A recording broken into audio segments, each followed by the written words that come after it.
আরেকটা কি হয়, এটা তো আমি ভীষণ মানে তুমি যেটা বললে যে এখানে যারা আসেন তারা কিন্তু রান্না নিয়ে কনফিডেন্স পেয়ে পরে ক্লাউড কিচেন করেন। শুধু তাই নয়, এখানে এমন অনেক মানুষ আসছেন যারা অন্য প্রফেশনে রয়েছেন, যেমন কেউ হকারি করে শুরু করেছেন, কেউ হয়তো কাঁসা পিতলের বাসনের দোকানে বসেন, কেউ হয়তো একটা নিজস্ব প্রোডাক্ট তৈরি করেন ঘরোয়া কোনো, কেউ হয়তো হোম ডেলিভারি করেন, কেউ হয়তো একটা ক্যান্টিনের বিজনেস দেখেন। প্রত্যেকের জন্য কিন্তু রাঁধুনি একটা প্ল্যাটফর্ম নিজেদের কথা মানুষের কাছে পৌঁছে দেওয়ার জন্য।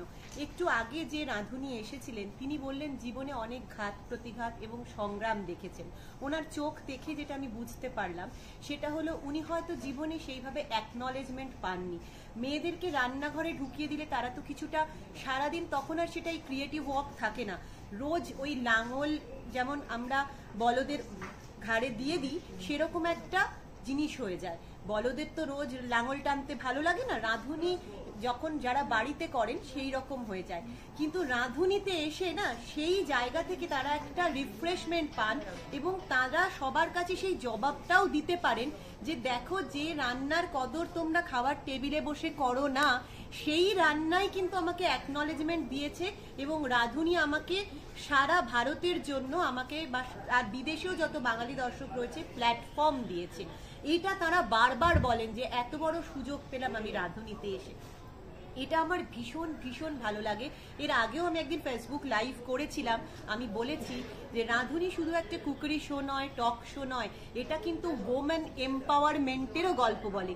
আমার আগের একজন রাঁধুনি উনি কিন্তু নিজেকে বললেন সঞ্চালিকা, সাথে সাথে আমাদের যিনি ডিরেক্টর উনি বললেন আজকে ব্রেকটা আপনি নিন।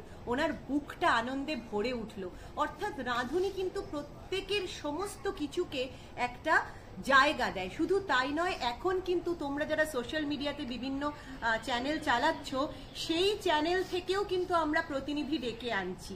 আমাদের অনুভূতির আয়না বলে একটি সোশ্যাল মিডিয়ার চ্যানেল আছে, তাদেরকে আমরা ডেকেছি। সংজ্ঞার কিচেন, সংজ্ঞার রান্না, সেই সংজ্ঞা দিকে আমরা ডেকে এনেছি। তাই যে যে জায়গায় যে সেক্টরে কিন্তু নিজেকে ফ্লারিশ করছে রাঁধুনি কিন্তু খুঁজে খুঁজে তাদের ডেকে এনে রান্নার এক মাধ্যমে রাঁধুনিতে একটা প্ল্যাটফর্ম দেয়। তাই রাঁধুনি শুধুমাত্র রান্নার শো নয়, এটা কিন্তু মানুষের নিজের গল্প সমাজের সবারকে বলে দেওয়ার একটা জায়গা।